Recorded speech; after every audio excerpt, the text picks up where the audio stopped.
Some design mistakes are hard to notice, and others stick out immediately. But what they all have is one thing in common.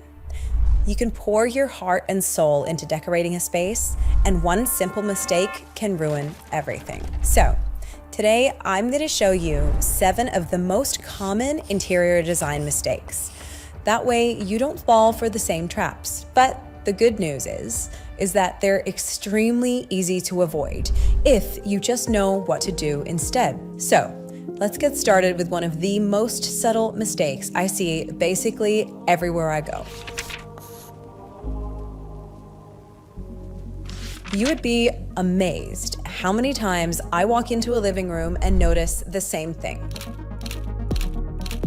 The main couch is boxy, the center table is square, and the chairs are geometrical. Every piece of furniture is angular, with the sharpest edges and corners. In a room like this, there is no softness, no sense of flow, so the space feels rigid and even threatening sometimes. Most of the time, this goes unnoticed, but it's one of the mistakes I see the most. Not paying attention to how shapes interact. This is a huge problem because it makes rooms either too orderly or too chaotic. So in the case of angular shapes, the room can feel harsh and uninviting, with too much emphasis on sharp lines. This also works in reverse. A room with too many flowing or curved shapes can feel directionless or even cluttered, with no structure to ground it. So, as you can see, too much order or too much chaos creates a total lack of balance. But as you can probably imagine, the solution is relatively simple. If you have too many straight lines in a space, you can introduce softer, rounder shapes to offset the rigidity. It could be as simple as adding a circular mirror, a round ottoman, or even a curved light fixture. And if you have too many flowing organic shapes, adding something with structure like a rectangular coffee table can ground the space and give it some more much needed structure.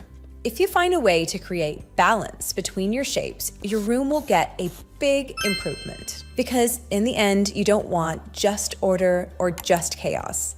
You want harmony. Our second mistake is probably the easiest one to fall for, simply because it's most people's default choice. I'm sure we've all been in a bedroom where the bed frame, nightstands, and even lamps were all part of a matching set, the kind you see at the department store. And it works. Sort of. Yeah. This might not be the worst mistake you could ever make, but showrooms are designed to sell you products, not to create unique, personalized spaces. So, if you try to copy these setups or buy matching bedroom sets, your spaces will feel generic and lack character. Now, don't get me wrong. If you don't have the time or the money to spend adding creativity and personalization in your home, then buying a full set of matching furniture makes perfect sense. That's why so many people do it, because you can't really mess it up. So honestly, I don't blame anyone if they do this, but in my opinion, it's a big missed opportunity. For the sake of convenience, you're giving up a chance to create a space that truly reflects who you are. The good news is you can easily switch things up by making a few small, affordable changes. Try mixing different styles, eras, and textures to create a space that reflects your own personal tastes. If you have any unique vintage pieces, custom items, they'll easily outshine the sterile, ultra-coordinated look of showroom sets. And the result will be a more dynamic and authentic space that feels like home. And if you want to give the room a personal touch, try adding decorations that tell a story about you. It could be one of your favorite pictures or even something you made. Because your home shouldn't look like an IKEA showroom. It should feel like you. It's those unique touches that make a space feel like home. Here in the channel, I often give out the same piece of advice. When you're decorating your room, you should include different textures, finishes, and patterns throughout it. This technique is called layering, and it's one of the quickest ways to add depth to any space, which is super important. But unfortunately, a lot of people tend to get this wrong, and they don't even realize it. So, imagine walking into a room, and you see a patterned rug, textured curtains, metallic light fixtures, a leather sofa with a wool throw blanket, and velvet cushions. It immediately feels like every element in the room is crying for your attention. Now, layering is one of the most powerful tools in design, but when you overuse it like this, it completely loses its effect. And instead of adding depth, it just creates confusion. But here's the good news. You can easily fix this mistake by realizing that good layering is all about focus. You just need to make a few choices about what pieces you'll bring attention to, and simplify elements in the room to help you do that. So, you could start by choosing a dominant texture like a velvet sofa or a wooden table, and let it be the room's focal point. Then, layer in just enough complementary elements like soft linen curtains or a smooth metallic finish to add interest without overwhelming the space. 2 or 3 of these should be more than enough. By keeping the layers in your room balanced and cohesive, it will feel interesting without turning into a chaotic mess. If you do this right, the decor won't compete against itself. Instead, it will enhance the experiences that you want to create. Have you ever tried to sit down on a sofa with too many cushions, or place your phone down on a coffee table with too many decorations, or focus on a painting with 17 other paintings right beside it? If you have, then you have definitely fallen prey to the single most common mistake in all of interior design, which is overdecorating. The tragic thing about this is that it mostly tends to happen to beginners. I mean, we've all been there. When everything is new and exciting and you just have to get every decoration that catches your eye because you know immediately where you could fit it in your space. It's like a rite of passage. So the irony is that people often tend to over-decorate because they're enthusiastic about a design, but sadly, it can wreck a room's atmosphere. Without realizing it, you're making your space feel cramped and messy. And as we talked about, when everything is competing for attention, nothing really stands out. So, instead of packing your rooms with as many decorations as you can find, try curating your decor more thoughtfully. Focus on fewer, higher quality pieces that send a strong visual statement, or even better, pieces that mean something special to you. Also, use negative space to your advantage. It's those areas of your interiors that are intentionally left empty, and they're just as important as the areas you decorate because they let the elements you choose truly stand out. You can also choose a specific decoration or piece of furniture to serve as the focal point of your space. If you intentionally draw more attention to it, it'll have much more of an impact than spreading out many decorations all around the room.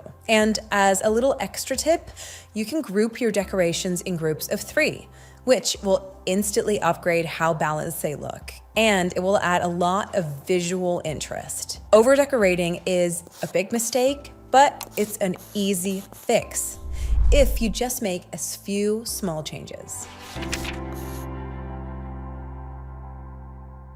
Our next mistake can be very costly, and it's something I see all the time, especially when people are moving into their first home or making renovations. When you go to your local Home Depot looking for paint options in order to decide on your color palette, they usually give you these little swatches with all the different shades for every color known to man. After hours of flipping through these things and finding the perfect shade, too many people make the same mistake. They spend hundreds or even thousands of dollars and confidently go and paint their entire home. But once the paint dries, the color is either too bright, too dark, or it just doesn't work with the space the way they thought it would. Most people blame themselves, but trace back your steps and it all points back to those little swatches. It's actually one of the most common ways to go wrong with paint choices.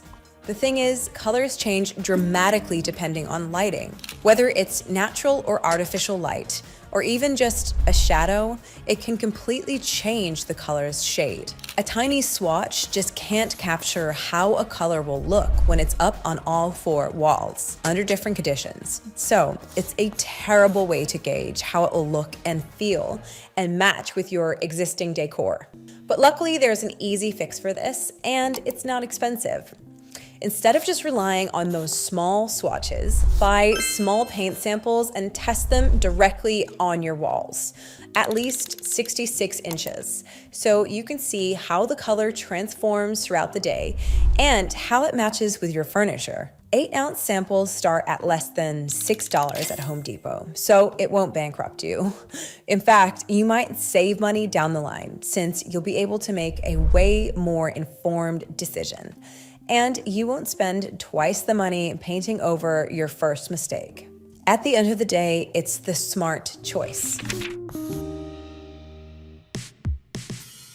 While we're on the subject, let me tell you about another paint-related mistake. It's something that seems like a great idea at first, but it usually is just a huge mistake. Generally speaking, the walls in modern-style homes and spaces tend to be painted in neutral colors, like white or beige or cream, but sometimes this can get a bit monotonous. That's why adding an accent wall with a bold, bright shade has been a popular trend for a while now. But honestly, I don't see why people think it's a good idea. More often than not, they end up looking almost disconnected and unsophisticated. And really, that's because adding color to a room the right way takes a lot more than just a new layer of paint. Sure, the goal is to add a pop of color or visual interest, but instead of creating the bold statement you're hoping for, accent walls can feel awkward, breaking up the flow of the space and making it feel less cohesive. In most cases, they feel almost like an afterthought instead of an intentional design decision that works with the other elements in your space. So, if accent walls aren't the way to go, what's the better option? Because sometimes a room does need a vibrant pop of color. In that case, you can distribute a bold new color throughout a space in a way that's more subtle. Rather than isolating color on one wall, try using it strategically throughout the room. Incorporate color in your furniture, textiles, and accessories to create a unified and intentional look. This way, your color palette becomes a part of the room's entire design, not just an isolated splash of color on a single wall. And one of the drawbacks of using an accent wall is that you can really only paint it one color. But if you distribute that color throughout the room using different shades and tones, it's also a great way to enrich the room without being so ostentatious. For example, if you wanted to give your room a touch of green, why limit yourself to one shade when you could play around with plants and pillows and make the room feel alive? So in the end, by being more careful about how you use color, you can still create that pop that you're looking for, but in a way that makes the room feel cohesive and intentional, rather than disconnected. But now let's talk about the single worst mistake an interior designer can make. And I say this is the worst one, but not because it makes spaces look or feel wrong, because it robs you of your potential as an artist. If you've paid attention to the world of interior design for any amount of time now, then you can understand. Recently, it's ditching Gucci and Louis Vuitton in a favor of quiet luxury. Or it's chrome-plated furniture, or it's going all the way and embracing Barbie core. And yet, despite knowing that trends fade, they have an incredible way of captivating us. And with social media, trends come and go faster than ever before. So it's especially tempting to jump on them nowadays. This is where even experienced designers can fall into the trap, driven by a desire for approval or status or likes. After all, it feels good to receive praise for being current.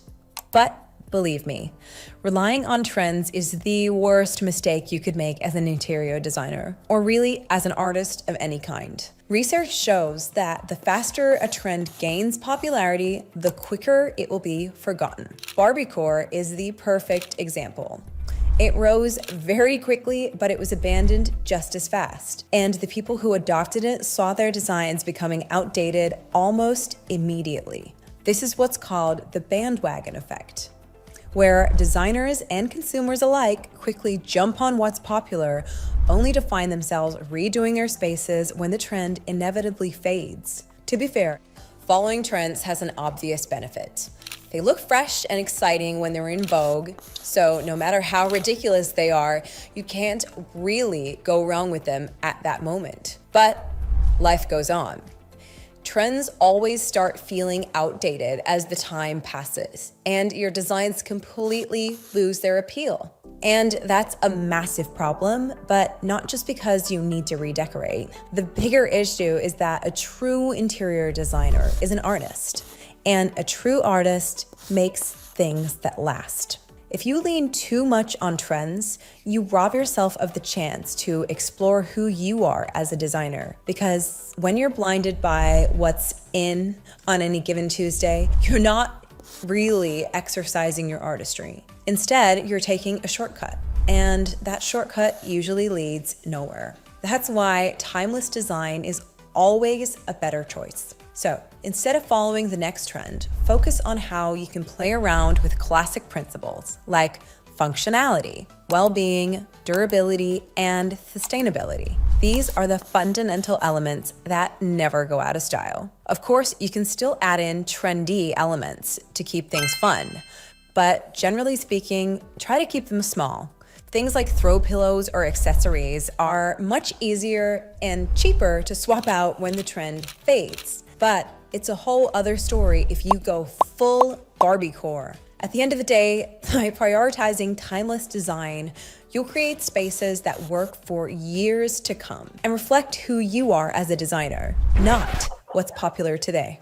Okay, and that's all for today's video, guys. I hope that you learned something. And if there's any lessons that you think could help you out, go out there and apply them. That's how you improve as a designer. Now, if you've made it through these 7 mistakes and you don't have any pink walls to repaint at the moment, good on you. Now, you've got to check out this other list of 7 quick, easy, and affordable tips you can apply to give your home an instant makeover. Just click on the thumbnail on the screen right now and YouTube will take you there. Thanks for watching.